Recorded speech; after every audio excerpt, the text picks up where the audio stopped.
Happy Monday, Mansfielders, and welcome to week 2 of the summer term. Fantastic and a huge well done to you guys for all of your efforts at the end of last week. We're so happy to hear from your teachers and house tutors about all the superb things you got up to and shared with them in your tutor session. So really, really well done to you all. Pats on the back and welcome to week 2. Today I want to talk to you a little bit about something that we should all hopefully be doing a little bit more of, which is reading and getting lost in those worlds that books transport us into. I've got kind of 3 things that I thought maybe you could either pick one to respond to or post something about below. And that could be either the book you're reading now, your favourite book of all time, or a book recommendation for Max. So what you're reading now, what's your favourite book, or a book recommendation for Max. So what did you like when you were little?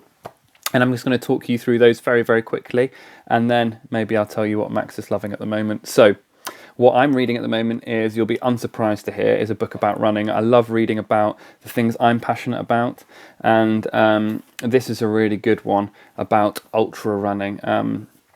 And I was hoping to be doing my first ultra run this summer.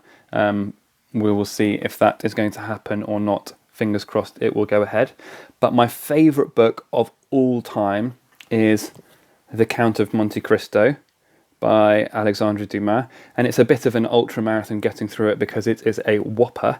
But it does exactly what I was talking about just now, which is gets you lost in a kind of world of imagination outside of this box that I spoke about last week. So getting into a book that you can really get your teeth into and transport you to another world is super important, and I recommend you read that in the future at some point, maybe not yet.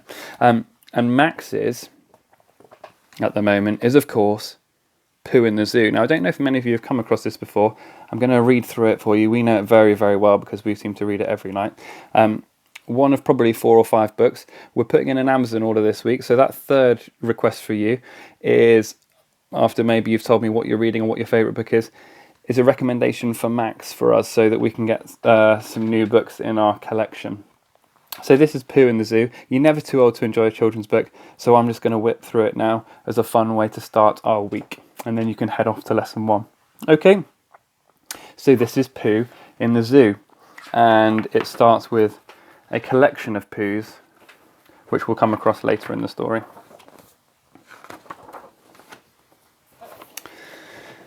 Little Bob McGrew was a keeper at the zoo, and looking after animals was what he loved to do, but it wasn't always fun because Bob was the one who had to push the cart around and clean up all the, you got it, poo.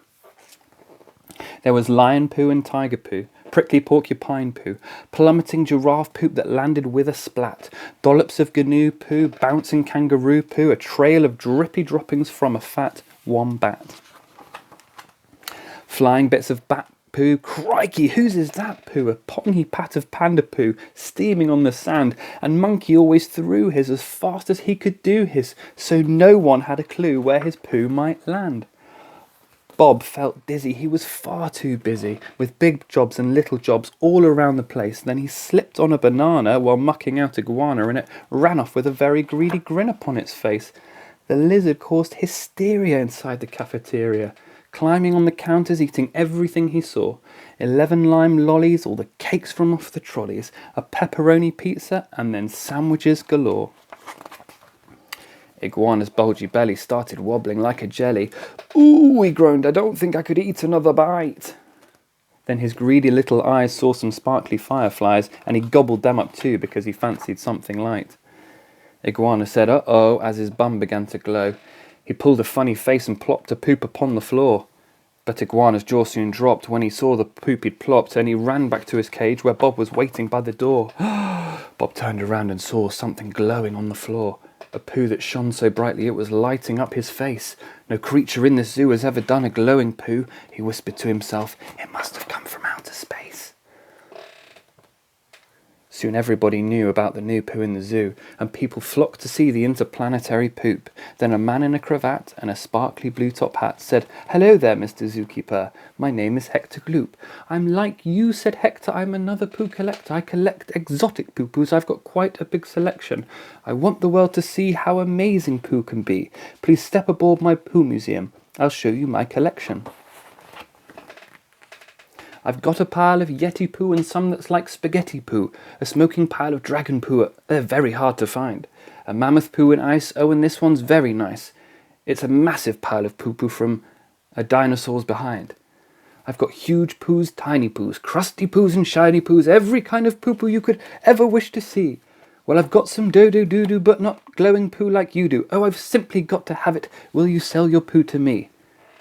So Bob sold the poop to a happy Hectogloop, and he spent all the money on a robot pooper scooper.